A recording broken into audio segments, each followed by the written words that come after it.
जय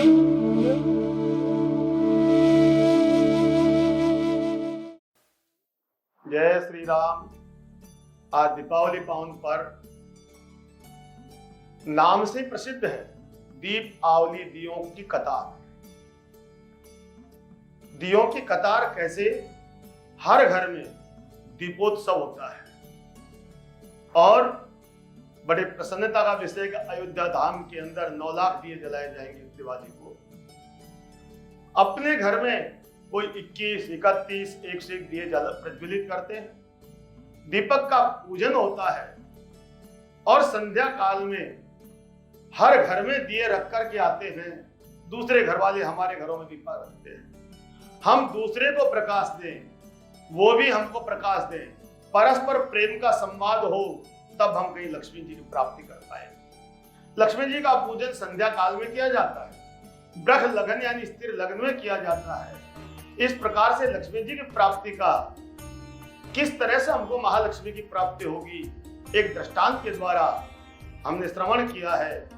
एक सेठ जी, उनके 3 बहू। सेठ जी को एक दिन स्वप्न में आदेश हुआ, मां लक्ष्मी प्रत्यक्ष में प्रकट हो गई सेठ जी के सामने। सेठ, तुम्हारे घर से मेरे जाने का समय हो गया, यदि तुम कुछ चाहते हो तो मैं तुम्हें वरदान दे सकती हूँ। मां, वरदान देने से पूर्व मैं बच्चों की इच्छा जान लूं। और ये खास तौर से गृह लक्ष्मी को ही पता होता है कि हमारे घर में लक्ष्मी किस तरह से हमको प्राप्त हो। सबसे पहले बड़ी बहू के पास गए और बड़ी बहू के पास में जाकर के उन्होंने कहा कि बहू, लक्ष्मी जी हमारे घर से जा रही है, तुम्हें क्या चाहिए? वरदान देने को तैयार है। पिताजी, हमें बहुत सारा सोना मिल जाए, हमें बहुत पैसा मिल जाए। ठीक है बहू। उसके बाद में बीच वाली बहू के पास गए, बहू लक्ष्मी जी जाने वाली है। उसने भी सेम वही मांग लिया, हमें बहुत सारी धन दौलत चाहिए, लक्ष्मी जाए तो जाने दो, लेकिन धन दौलत होगी तो हम आनंद पूर्वक जीवन को गुजार लेंगे। तीसरी बहू के पास गए, चिंतित हुई, मां जा रही है, मां का अवलंबन हमसे छिनने जा रहा है। पिताजी, मेरी एक प्रार्थना है, मां से कह देना, मां भले ही तू चली जा, पर तेरे अंदर जो ममता है, तेरे अंदर जो प्रेम है, वो प्रेम का प्रसाद हमको दे जा। उस प्रेम के प्रसाद के बिना हम अधीर हो जाए। छोटी बहू की बात बहुत प्रिय लगी और छोटी बहू का ही संदेश सेठ जी ने जाकर के तो मां लक्ष्मी को बता दिया। मां, मेरी बहू ने कहा है कि हम प्रेम चाहिए, क्योंकि मां का ममता का स्वरूप है। मां, तुम अपनी ममता, तुम अपना वात्सल्य, तुम अपना प्रेम हमको प्रदान कर जाओ।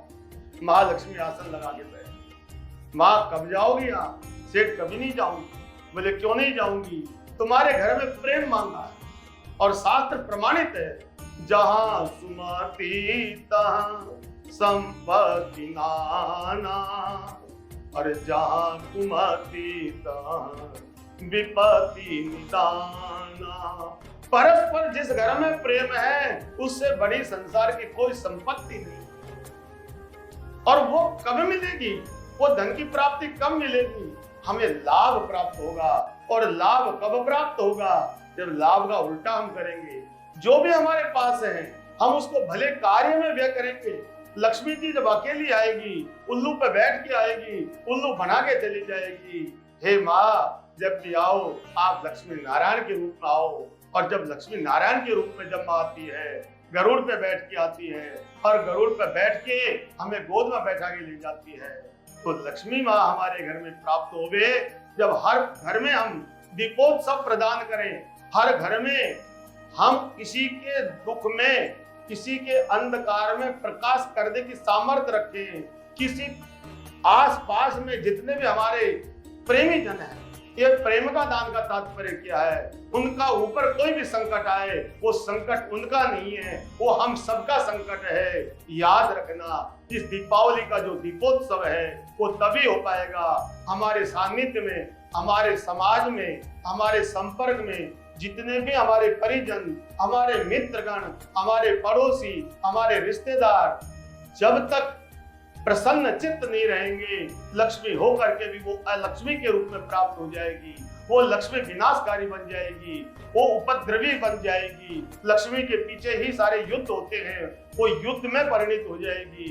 इसलिए जीवन में वास्तविक लक्ष्मी इस दीपावली पावन पर्व का जो स्वरूप है, घर घर में दीपोत्सव का जो स्वरूप है, घर घर में प्रकाश देने का जो स्वरूप है, वो एक ही है। सबको सुखी करने की प्रतिज्ञा करें तो महालक्ष्मी के शरण हम निश्चित चले जाएंगे।